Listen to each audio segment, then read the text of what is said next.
Welcome to my transparent watercolor tutorial, Holiday Poinsettia. This is a narrated step-by-step tutorial at normal speed. It's the companion video to my transparent watercolor demonstration, which is set to music at 3x speed so you can watch the complete evolution of the painting. The photo on the right was the inspiration for my painting Holiday Poinsettia.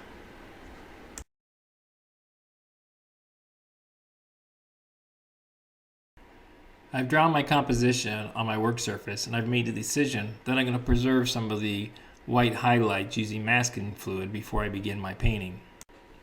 To do this, I'm using a fine line masking fluid pen, and I'm just putting this masking fluid on some of the areas where I'm going to preserve the white highlights, and other areas such as the center of the poinsettia where there's a yellow element to the flower. I'm going to mask that area so I can come back in after I've put my washes on with yellow, transparent yellow paint.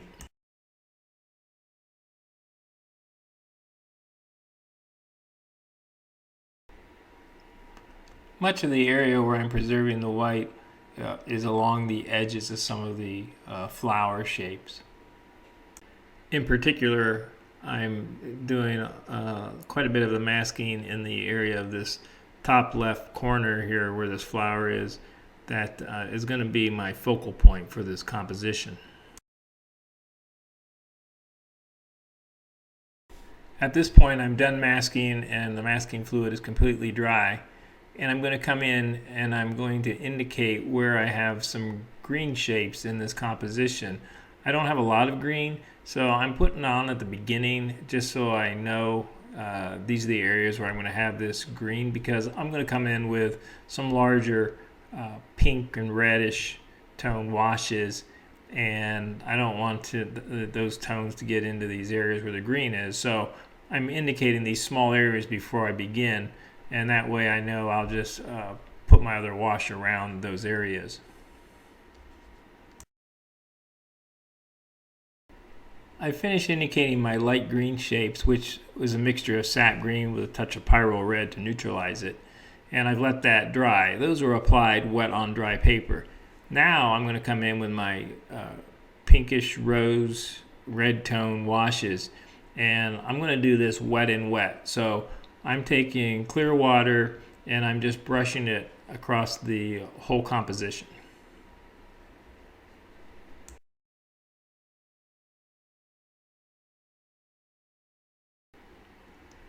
After I've wet the whole surface, I'm coming in with a 1-inch wash brush, and it's loaded with a pinkish tone, which is called opera. And I'm also taking some of that opera and mixing it with a little quinacridone gold to give me that yellowish orange tone. And I'm going to mix a few different reddish tones in here.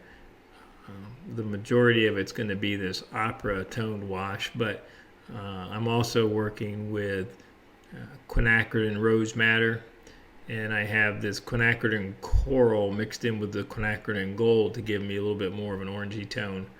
So it's just a combination of some of these reds, pink, and rose tones, and a touch of the quinacridone gold to give me this variation of the colors that I have in this wash. And because it's wet on wet, these colors are going to mingle on the paper and give an interesting effect.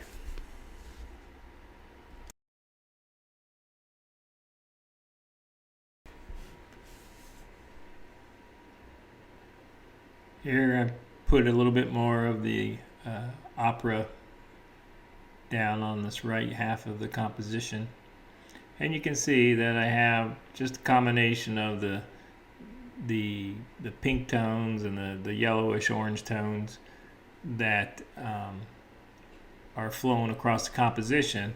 And I didn't necessarily outline a specific shape or a leaf. It's just kind of general areas of tone that I've laid down.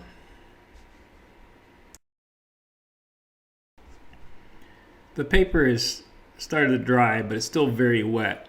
And I'm going to take this sprayer, which isn't a real fine mist sprayer. It's got more of a coarse spray to it. And I'm just going to spritz the water on top of this semi-wet paper, and you can see it starts to give me a textural quality.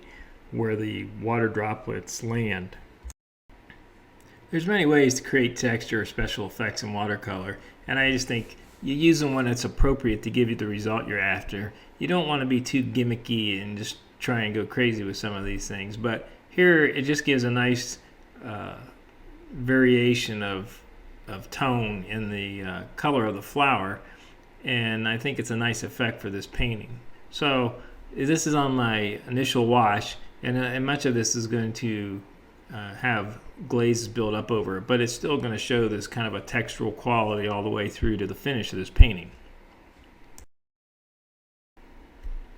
Now I'm going to begin painting some more specific areas, some smaller shapes with a middle value wash. It's still not a real dark value, but I'm starting to work in negative space, and it's going to start to define the petals of the flowers and the leafy shapes during this composition.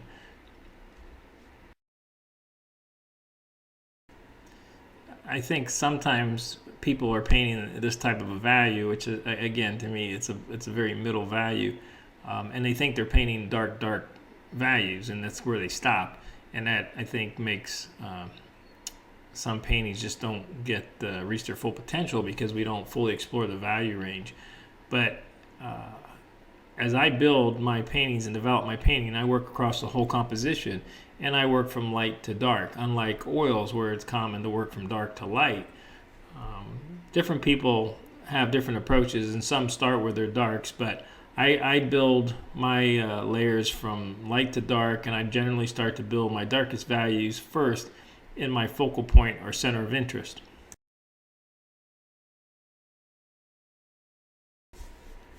Here I'm going a little darker with a deeper red, and this red is a mixture of pyrrole red with a touch of quinacridone gold in it. It's a little kind of a deep with a little bit of a yellowish tone to it, warm tone to it. And I'm starting to paint on the positive leaf shape as opposed to working in negative space. And I'm trying to make this a more prominent area of my painting. This is, again, my focal point. As I work through a painting like this, I work between positive and negative space. So here I'm working on a positive shape, this leaf, and a lot of my washes that I've applied to this point have been in negative space, a little lighter. And as I develop this painting, I'm going to go back into negative space with some very dark values, which will help send some of these positive shapes, especially in the areas around my center of interest. It'll send those forward and make them stand out more, and it'll make the areas of the negative space recede because of some of the darker and cooler tones that I'll use. The words positive and negative shape are used a lot, and I think sometimes people are confused by them, but for me, my guidelines and what I use to say what's positive and negative is if I'm working on the interior edge of a shape, then I'm working in positive space. If I'm working on the exterior edge of a shape, then I view it as negative space. So for instance, this flower petal I've been painting on, I'm painting within the interior edges of that whole petal shape. And some of the washes that I applied before that were done on the exterior edge, and I refer to those as negative space. So this area that I'm painting right now, again, to me, I'm working on the interior edge of this petal, and I consider that I'm working on a positive shape.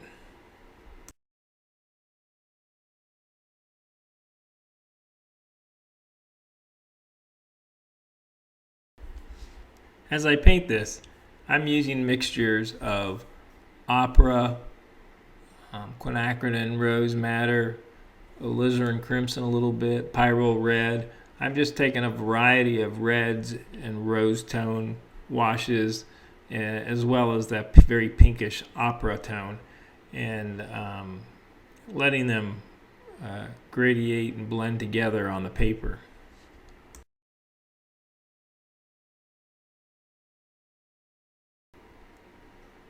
I like to soften my edges as I paint some of these shapes, and I like to use a fine mist spray bottle to do that.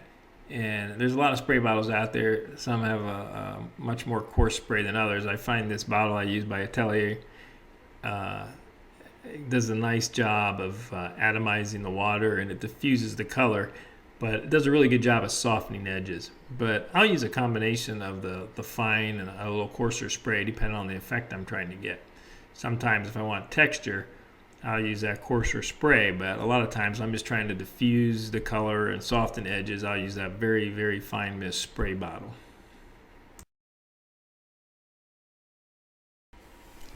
I'm beginning to do some brush work with a darker value here. This is a mixture of alizarin crimson with a touch of royal blue in it, which is a nice blue for giving you some darker values. I mix it with greens and reds to give me dark values. It's a good color for that.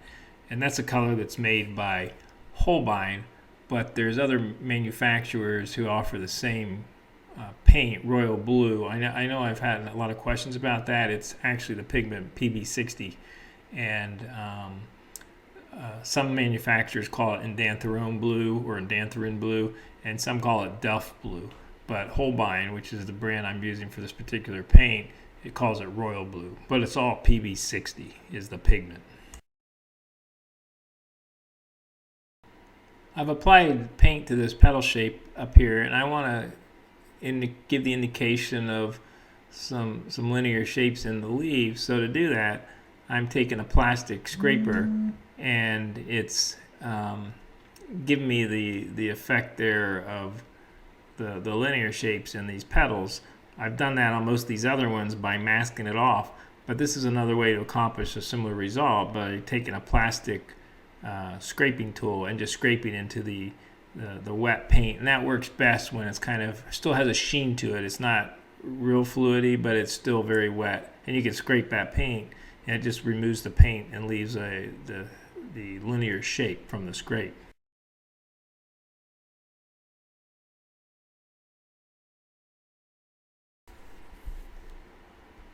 Although it's subtle, some of the tones that I'm putting on this flower shape around my center of interest, the tones are a little bit more intense, have a more intense color than some of the tones I'm using elsewhere in the painting.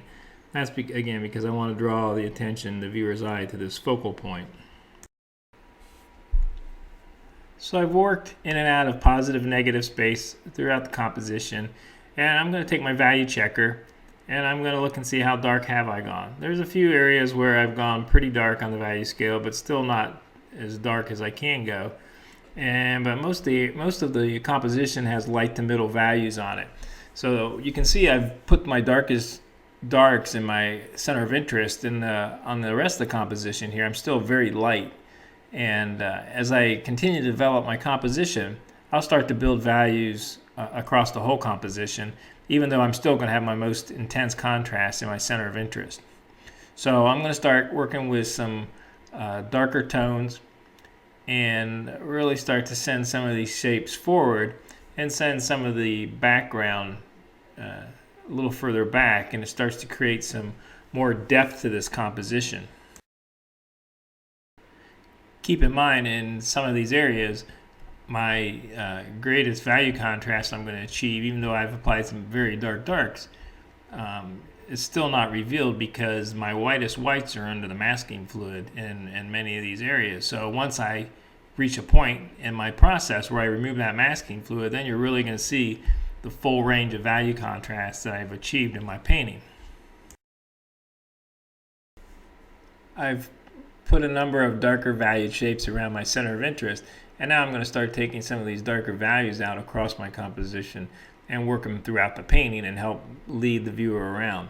Now, one of the things I want to point out is you want to give the viewer somewhere to rest. You can't have the same level of intensity and the same level of detail and the same amount of value contrast and color contrast this everywhere in the painting. You have to have some areas that a little bit more intense, more activity, more directional flow, areas that can pull the viewer in and then let the eye move across the composition.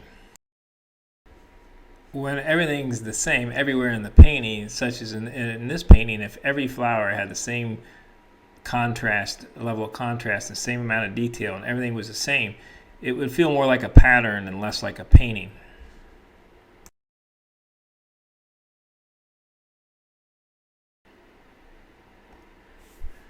I'm taking some green tones, which are a mixture of sap green, pyrrole red, and a little bit of viridian, which is a cooler green. And I've put some touches of royal blue in here to give me darker values. And I'm just putting this gradated wash in the areas where I have these leaf shapes. I'm not going into a lot of detail. I'm just giving the indication of a little bit of a stronger color on these leaf shapes than what I had initially when I put the very light washes on.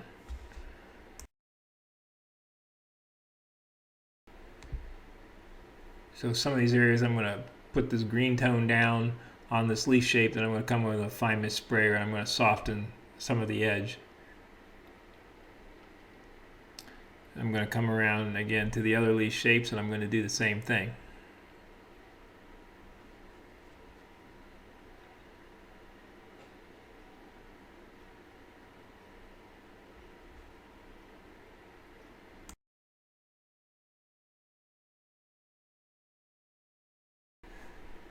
One of the things I often find myself doing is I lay in a foundation wash and then I start to develop my painting, building my values, and working in positive negative space.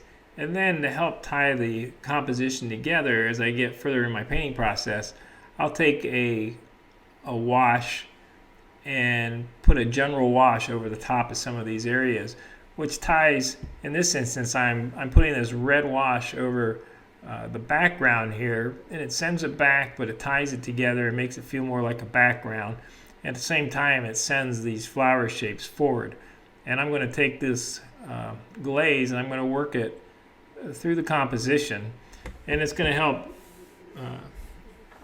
tie some of these areas together and make others stand out as I apply this. And I gradate this wash.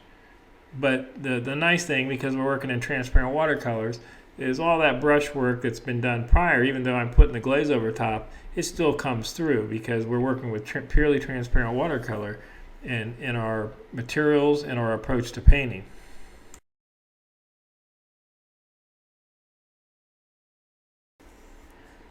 As I continue to apply this wash, you can see that some of these areas take on the appearance of larger shapes than what they had before. They had a much more segmented feel, but this wash kind of ties them together and makes them feel like a larger shape. And I still like to diffuse the edges and soften the edges when I put a glaze like this on. It's a nice transition, I feel. And you start to feel less detail in some of these areas where I've applied the wash, which helps draw your eye to the other areas which start to show much more detail. And I've taken this wash from one corner down to the opposite corner in my composition.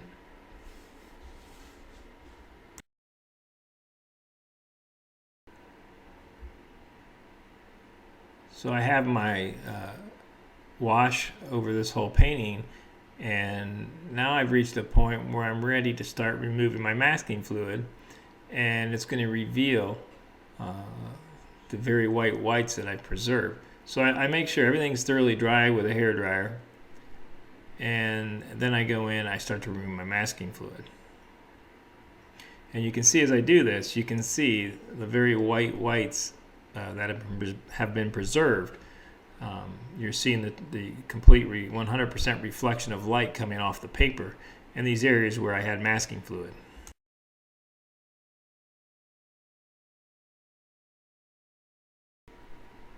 One of the areas where I had masked off to save the whites was the center of the poinsettia, where I could come back in with a yellow tone paint and paint the center of the flower. So that's what I'm applying here, and this is a aureolin yellow, which is a cool yellow, and I feel it's a color that kind of matches the color of the poinsettia in my reference material.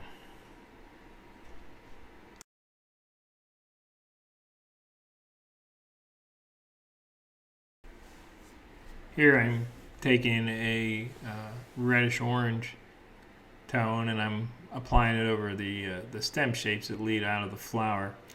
And you can see that in the background how that stands out. But I've been able to get that nice clarity of those color in those areas because I masked that area off and saved the whites. And here again, I'm putting some more yellow tone down on what would be the center of a flower.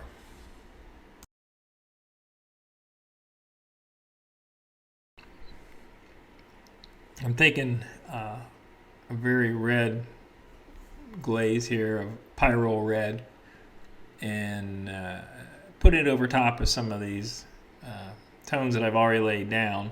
It just gives a nice variation to the colors and the shapes that are there, but there's subtle differences, so it helps bring more dimension to the composition.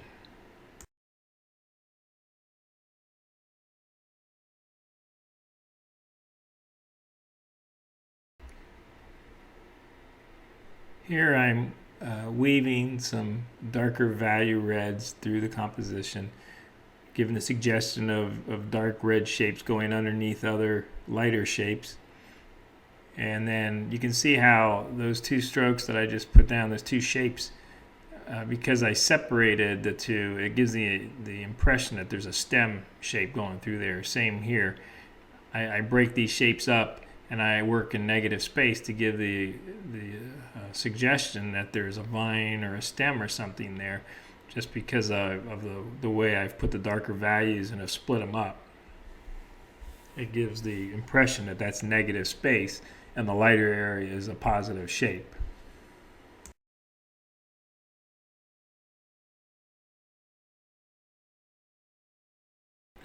Now I'm going to give the very subtle suggestion of some linear shapes, some stems, by taking a wet flat brush with a firm edge on it, and I'm just cutting through some of the washes that I've put down, and it just gives a suggestion of a subtle linear shape there. I just feel that helps give some direction and activity to the composition. Same thing here. I've got some clear water on this, and as I drag it across a darker valued area into a lighter valued area, it removes the pigment from the darker valued area and carries it across the lighter value. So it gives you that complete linear shape. In one area it's doing it by a light against a dark, and then when you drag that tone into a light area, it gives the continuation of a dark against a light. Just a nice effect, and it's very subtle, but it helps give, again, I like to try and bring dimension and some action and some direction to the composition, and I find this is a good way to do it.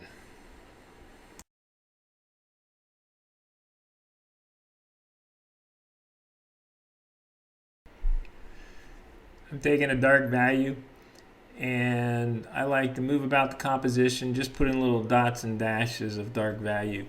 It helps build the dimension of the composition. It helps give a little bit more activity to it, and just little touches of dark value here and there. I think it really it just puts a finishing touch that I like to do, especially when I'm working with florals or really any painting that I'm doing. It's one of the last things that I do is come in and put some of these touches of value. And you can see when you put a dark value against the light edge of another shape, it just helps that other shape stand out more without even touching it, because you've got that dark shape that ends on the edge, and it helps the eye complete that shape even though you're not touching it in terms of painting on it. But just little touches here and there, little linear shapes or little dots, little dashes. I do this quite a bit in my painting. And what's the driver of these darker value shapes that I'm putting across my composition, it's not because I'm looking at my photo and I'm saying, oh, there's a dark shape here or a little mark here or a stem here. I use my reference really to get it going, and I'll look at it off and on through my painting process sometimes. But for the most part, when I reach this point, this is just trying to get a feel for what I think is good design and trying to follow good design elements and principles. And so I'm not trying to copy my photograph. It's reference for me and it's inspiration, but I'm trying to create a painting, not reproduce my photograph.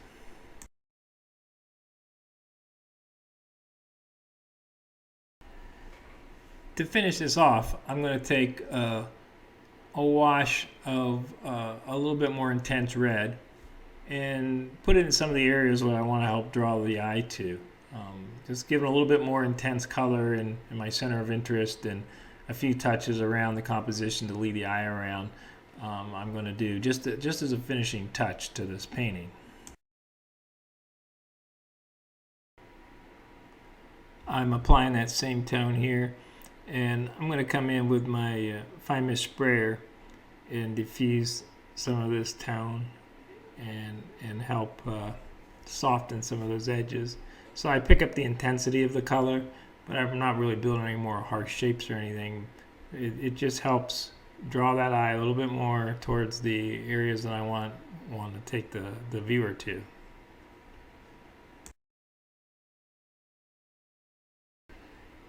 And that's my painting, Holiday Poinsettia. I hope you enjoyed the video, and thanks for watching.